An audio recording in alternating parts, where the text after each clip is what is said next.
I came here to the center, I don't know, 11 years ago, at the request of a friend who's sitting there, who I didn't know what I was going to do with my life at that moment, and she was my counselor at that time.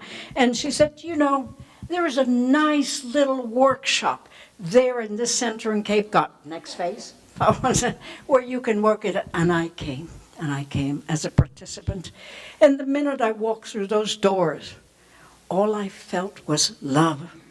And this was home, and it's still home. And in the process, then I met not only my co-workers and my bosses of Edwin and Sonia. And at first, you know, I was awed. You know, here are the big ones, okay? The ones who started this thing. I didn't know what to say. But eventually, I got to know them. And in a more private manner, too. Some of you know that after working here, I came as a participant, then I volunteered, then I worked a little bit here. And then I also did some outside. I became a driver for some of the friends, including Sonia and Edwin. And I told her how wonderful it was to drive Edwin and all the things we did. But with Sonia, when she was there, you know, I just realized one of you said she was very private. And I just realized, yes, when it was both of them that drove, it was Edwin who was talking all the time. It was never Sonia. She would sit in the back and just be quiet there and think. But when we were together, she also became my counselor here. When I felt the need that I needed to get some things clear through my head. And of course, I had to do a lot with relationships. Anybody here has not had any problem with relationships at all? Whatever relationships. And it was a wonderful experience. A couple of funny things. I remember Stuart saying one thing, and I became at it. Let me take my glasses off for a minute.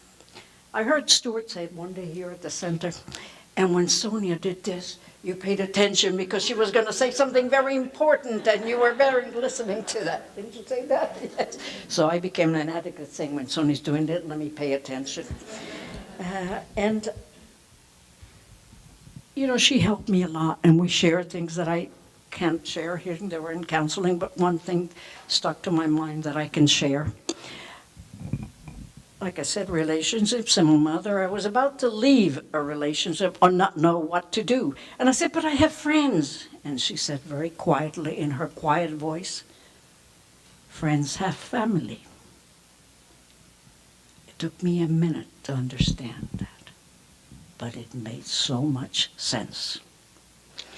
I had to make whatever decisions I have to make for myself, regardless of whether I had friends or not friends. It was for me.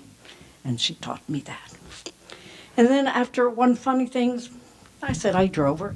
One day they called me, both, Sonia and Tam, to come to the house. I went. And I think they were expecting friends to come or something, visitors. And Sonia was chopping things, and she asked me if I said, what do you want? So I started chopping whatever it was that she was. And then Edwin was changing screens on the windows. Okay, so I went over and helped Edwin do that. But I wasn't too sure what I was doing there, since I had never done that. I must have, my look at Sonia must have known, she knew, I didn't know. She said, oh, Melanie wants us to live forever. That's what she said. She asked her to call me so that I would help them and they wouldn't get tired of my classes. She says, and she knew exactly, and I knew, and I would have wanted them to live forever too.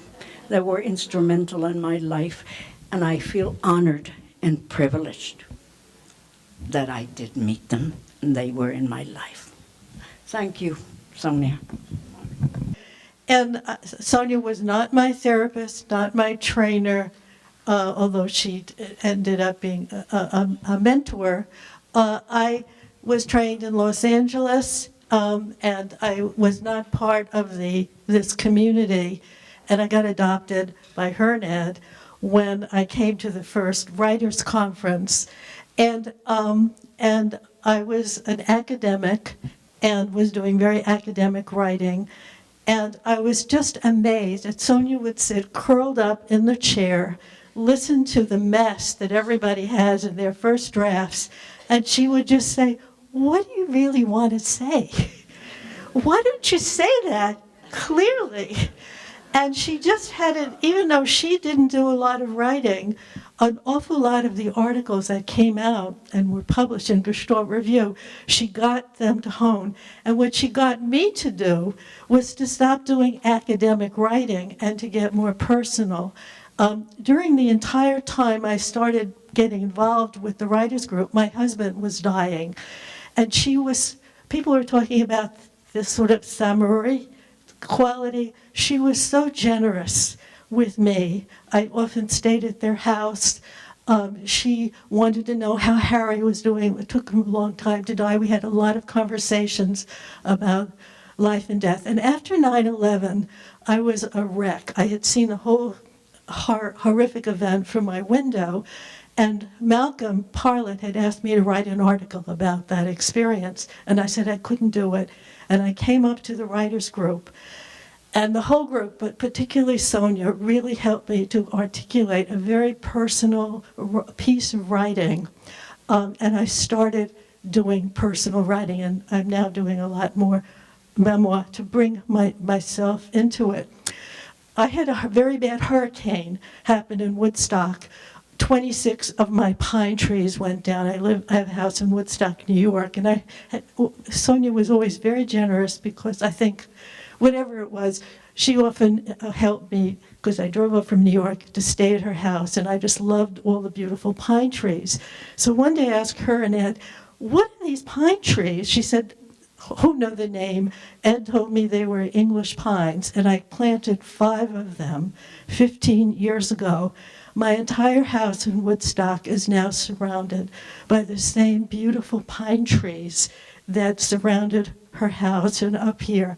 And I often think, as I sit on my deck and I smell the pines and I see them swaying, of both of them, I just will have an eternal memory. But she was very comfortable with talking about death. When Harry died, we had many, many conversations. And I think what she's taught is acceptance in the face of the pain and the loss. And that's her legacy for me. Goodbye, Sonia, my friend. Somebody was talking about the Let's Tries with Sonia, and I remember one conversation that I had with her when she was talking about the latest Let's Try that she was doing. She was explaining to me that she was getting curious about death, and she was trying to think what's a way that she could experiment with that and do a Let's Try. And I got curious, like, okay, what's coming next? And she said that what she was doing her Let's Tries with was trying to catch the moment that she falls asleep. And notice what that moment is when she goes away. And that came to me just as you were speaking, because it just encapsulates Sonia like she was looking for that micro thing. And in that micro thing, having that be everything in that micro thing. There's a lot else I could say, just like all of you. That 2 other things that stand out for me is just the way in which she could see how beautiful I am and love me and have me acknowledge that and see that myself in a way that I couldn't in virtually anybody else's presence. For that's the last thing that I'll share that she said to me at more than one point is, she said, "John, you're always going to regret something. I struggle with choices on things all the time." And she's like, "John, you're going to regret something. You need to make choices on what's the thing you're going to regret most." Okay? And as everybody was here speaking, the same thing comes to mind the first time she told me that. When she said that to me the first time, it immediately came to my mind, the thing I'm going to regret most is not more moments like this with Sonia. And I believe she helped me be a better father. I remind my children that they're indebted to her. And one of the ways she did that was all the conversations we had about her children and her grandchildren, and the love that came out of those conversations that she expressed so well. She also taught us, I'm sure she taught many of you, a great deal about tolerance. One of my favorite lines from Sonia is most everyone is doing the best they can. And one time I was with her when we were watching TV, and it was in the background while people were cooking, and Jerry Falwell or Pat Robertson were being quoted on the news as blaming a natural disaster on, I don't know, the sins of the residents of New York City. And a number of us were reacting with shock and disgust. And she said, "Why are you surprised? Haven't you heard this before?" And then somebody said, "He's such a jerk." And Sonia said, "Well, everybody's a jerk." And I think of that at times when I'm really feeling like a jerk. Thank you. Thanks. My name is Marianne, and I, like the other Marianne, didn't plan to talk. But I have to say, when I came and saw Celia, I knew I had to speak. Celia was my first teacher in Cleveland. And when you graduate, you get some feedback about your growing edge. I was scared to death. Some people, they were in that room for half an hour.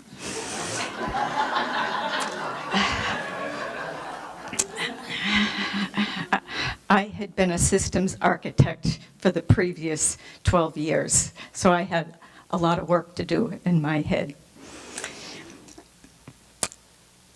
What Celia said to me was, "Marianne, you need to learn to stand in your light." And I've spent a long time learning that. And when I think about Sonia, what Sonia taught me was to stand in my light. And I will be forever grateful.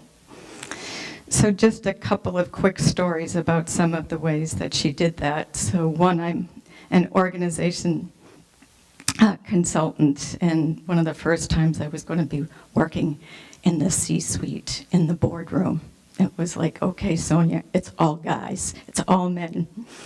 So with her glasses, she said, "Here's what you do, Marianne. You go into the room, you find the most senior person, and you stand next to them. And then you ask where their seat is, and you go sit in it." I have never forgot that lesson. Another place where she taught us to be bold is, I moved to Alaska to do some work with an organization up there, Drag Stewart and Nancy Hardaway. Our first demonstration project didn't go so well. They all but threw us out. I'm exaggerating just a little bit. It felt like that, let's put it that way. So this was in the winter of Alaska. It's very cold, very dark. We're sitting in the car. We called Sonia. She talked us off the cliff, and we went back the next day and spent 3 wonderful years, and we still work with them. So she has a place in my heart forever.